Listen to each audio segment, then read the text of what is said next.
There is a general consensus amongst the scholars and the historians, particularly the historians, that you cannot understand present without making references to the past.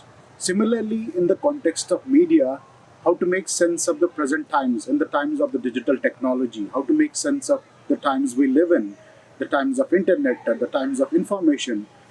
There are scholars in media, there are media historians who talk about the very idea of referring back to the past and making sense of the contemporary reality. This course is about delving deeper into the pages of the history and knowing what is it that media has done in the past as opposed to what it is doing in the present time. The course starts with the question of orality. It looks into the societies which were completely dependent on oral means of communication. We refer to the scholars who have done the work on orality. This course is questioning what is it that was so specific and unique about living in oral societies. When we were primarily oral beings in the beginning, when we evolved in language and various other things, what is it that we did with respect to orality? What kind of a society was existing there? So we refer to the Vedic times, we refer to the very idea of Vedas being transmitted orally over centuries and how those Vedas were composed in a way which was metrical, which was rhythmic, which was poetical, and what was the characteristic of the oral societies. So once the writing is invented, we also see what is the consequence, what are the consequences of the writing on the society. What is it that writing did to the society? So there are a lot of scholars who have probed into this question, and there are these media historians who have got into the question of what did happen to the society when the technology of writing was invented. So we refer to, for example, Plato. Plato talked about writing because he was very much critical of writing at the same time he was writing. So that's a kind of a paradox Plato lived in, because a lot of scholars have said that Plato was the product of writing.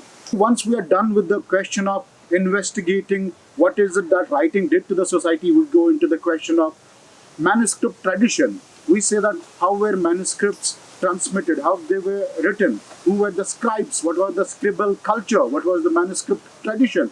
Was the society which was dependent on the manuscript tradition very different from the society which was dependent on just mere writing on the parchments and the tablets and the clay tablets? Most of the scholars in the who teach media history, they start the history of media from the printing technologies. Then we enter into the discussion of what is it that printing technology did to the world. We go into the inventions of wood block printing, and then we also go into the question of what is it that movable type printing did to the world. We go into the case study of Gutenberg. We look at uh, the rise of capitalism, we look at the rise of Protestant Christianity, we look at the idea of nationalism, how it is linked to the very idea of media. So most of the philosophies which we have borrowed in the present times, for example, the idea of a nation state, for example, the values which we have taken from the French Revolution, such as the idea of equality, liberty, fraternity, a lot of scholars, for example, Elizabeth Eisenstein, who has written a book called Printing Press as an Agent of Change, she talks about how these consequences of printing are interconnected to the very idea of media technology.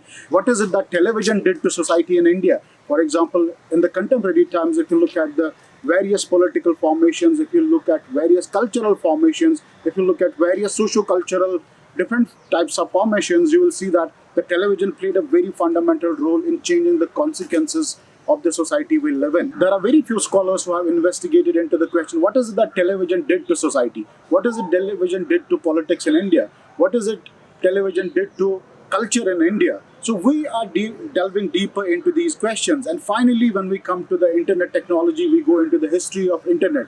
We go, for example, into the question of making of the analytical engine by Charles Babbage. We go into the idea of the Turing machine. We also go into the idea of, for example, the history of the computers. So through exploration of the digital technology, we try to understand what is it that has happened to the society because of the coming of the internet. What is it that internet has done to the society?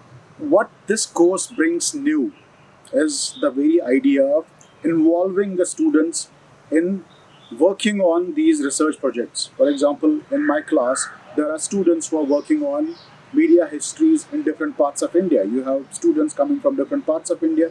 So I just ask them questions. For example, what is the history of media in your particular place? If there are international students, they will talk about the history of media in their particular place. So what they do is they will go into the archives. There is National Archives of India, there is Nehru Museum Memorial Library, there must be some archival department of Karnataka, must be some archival department in each and every state.